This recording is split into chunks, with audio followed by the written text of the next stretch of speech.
네, 오늘 화요일이죠. 박광식 의학전문기자와 건강정보를 알아보겠습니다. 네. 지극히 개인적인 공간, 화장실 사용과 관련된 얘기를 좀 해보려고 하는데요. 네, 한국인의 배변 습관을 엿볼 수 있는 조사 결과가 나왔다고 하는데요. 사실 이야기하기 참 어려운 내용인데 또 이야기를 해봐야 될 것 같아요. 네, 올해 이 대한대장학문학회에서 그 전국의 남녀 2천여 명의 화장실 실태를 조사했습니다. 네. 화장실에 머무르는 시간부터 변비 유무, 화장실에서 하는 다양한 행동들을 조사했다고 합니다. 한번 내용을 보겠습니다. 네. 하루에 1회 이상 화장실을 이용한다는 사람은 10명 중 7명으로 72%에 달했습니다. 또 2, 3일에 한 번 이용한다는 대답은 24%를 차지했고요. 평소 또 배변 시간은 오전엔 67%로 오후 16%보다 많아서 배변 활동이 오전에 더 활발한 것으로 나타났습니다. 예. 또 여기에는 없지만 수시로 배변 활동하는 사람도 16%나 됐는데요. 특히 식사가 불규칙하거나 비만일 경우 화장실에 자주 가는 것으로 조사됐습니다. 네.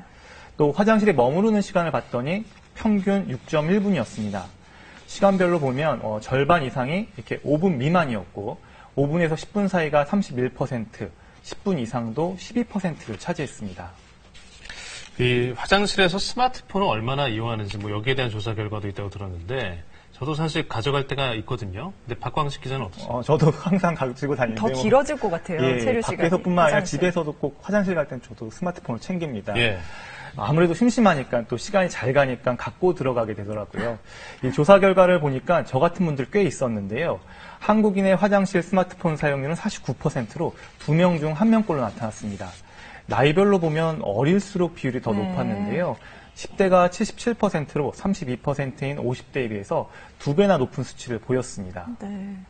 그러면 이제 스마트폰 가지고 가게 되면 아무래도 화장실에서 있는 시간이 더 길어질 것 같은데 그게 건강에는 어떤 영향을 미치나요? 이 스마트폰을 갖고 가서 화장실에 오래 앉아 있게 되면 아무래도 변비나 아니면 치질 같은 대장 건강에 악영향을 줄 수가 있는데요. 네.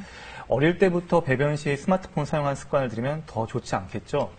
실제 변비가 있는 사람은 화장실에 머무는 시간이 평균 8.4분으로 변비가 없는 사람보다 3분가량 더 길었습니다. 일단 변기에 앉으면 가운데가 비어 있으니까 밑으로 압력을 받게 되고 또 엉덩이가 끼어서 혈액순환이 되지 않고 치질이 생길 수 있습니다. 또 과도하게 힘을 주는 배변 습관은 괄약근을 손상시켜서 나이 들어서 자기 마음대로 변을 조절하지 못하는 변실금 현상이 또 나타날 수가 있습니다. 네.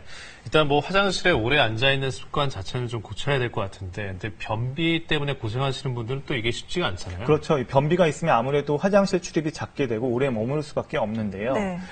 게다가 소화도 잘 안 되고 몸이 붓거나 또 피부가 좋지 않다고 생각하는 분들도 계십니다. 이번 조사에서 남성보다 여성이 변비가 많았고요. 특히 20대 이하 젊은 층에서 변비가 많았습니다. 이들의 공통점은 식사가 불규칙하고 또 하루 수분 섭취량이 적다는 것입니다. 그럴수록 더 변비가 많은 것으로 조사됐습니다. 네.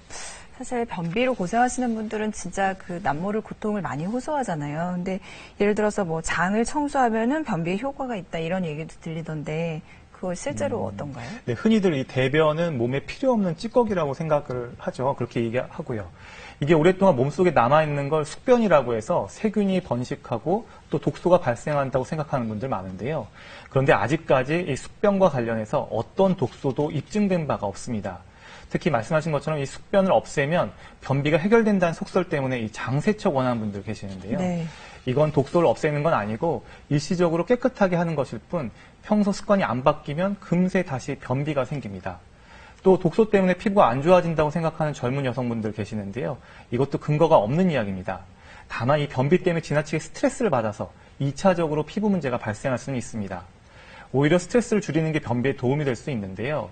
스트레스와 장운정 아주 밀접한 관련이 있기 때문입니다. 이번 조사를 보니까 스트레스가 심할 때 변비가 생기고 심해진다는 사람이 33%였고요. 스트레스가 심할 때 반대로 또 설사가 생기는 사람도 15%를 차지했습니다. 무엇보다 스트레스를 받지 않을 때 이 배변 활동이 편하다고 응답한 사람이 38%로 가장 많았습니다.